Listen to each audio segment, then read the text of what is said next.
ભરતભાઈ કાળુભાઈ સિંઘવ.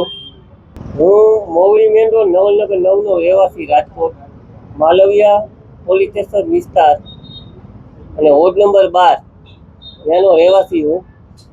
જૂની અદાવતના કારણે મારી ગાડી, એક 4 વ્હીલ સ્વિફ્ટ, એક એક્ટિવા અને એક ઇલેક્ટ્રિક બાઇક, આ 3 ગાડી સળગાવી નાખી વહેલી સવારે 3 વાગે 2:39.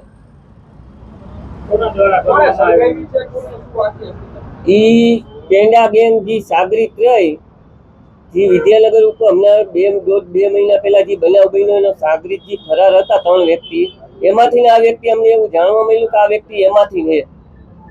આનું નામ ફોનરી ઉર્ફે યશભાઈ રસિકભાઈ મકરાણીયા એવું નામ છે.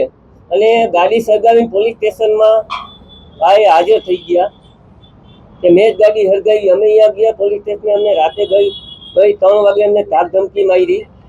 અત્યારે અમે પીઆઈ સાહેબને પાછું નિવેદન આપ્યું અને રજૂઆત કરી. એટલે અમારી અત્યારે ફરિયાદ લીધી છે, પણ અમારી એવી માંગ છે કે આ લોકોની સરભરા થવી જોઈએ કે અત્યારે અમે બંને ભાઈ યુવા ભાજપમાં થઈ અને અમે જો આમાં સેફ નથી તો આમ પબ્લિક ક્યાંથી સેફ હોય? અને આ ગુજસી કોર્ટમાં, આ ગુજસી કલમમાં આ બધે ફરાર છે, તો એમાં આ વ્યક્તિ એમાં તો અમારી એવી માંગે સીપી સાહેબને અને ડીવાયએસપી સાહેબને, બાંગણવા સાહેબને કે અમને આમાં યોગ્ય તપાસ થાય, યોગ્ય આની ઉપર કાર્યવાહી થાય, ગુજસી કોર્ટ લાગે એવું અમે નિવેદન આપી.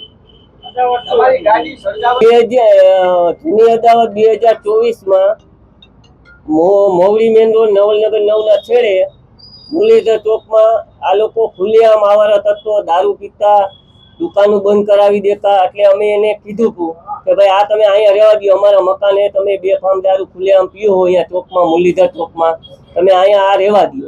આ કહેવાથી એની ઉશ્કેરાઈ ગયો એટલે બોલાચાલી અમારે થઈ. પછી તે દિવસે રાતે અમારે 2024માં અમારી ગાડી ઉપર પથ્થરમારો કર્યો હતો, જે આ ગાડી અત્યારે હાલમાં સળગાવી એની ઉપર બરાબર. તો અમે તે સમયે અરજી કરેલી આ ઉપર, પછી એ લોકોએ ખાર રાખી હમણાં 10 દિવસ પહેલા પાછી માથાકૂટ મારી સાથે કરી.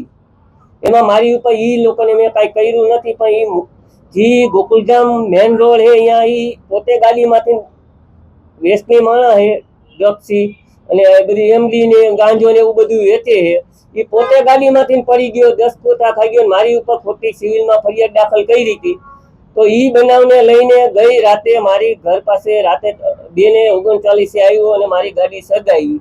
એક સ્વિફ્ટ ગાડી, એક એક્ટિવા અને એક ઇલેક્ટ્રિક બાઇક, આ 3 ગાડી સળગાવી નાખી. એટલે અમે અત્યારે ફરિયાદ કરીએ પછી યોગ્ય જો તપાસ નહીં થાય તો અમે સીપી સાહેબને અને ડીવાયએસપી સાહેબ ભાંગરવા સાહેબને અમે આવેદન દેવા 200 થી 400 વ્યક્તિ અમે આવેદન દેવા જાશું. એવું અમારે યોગ્ય જો આની તપાસ થાય અમે એવું ઈચ્છીએ છીએ.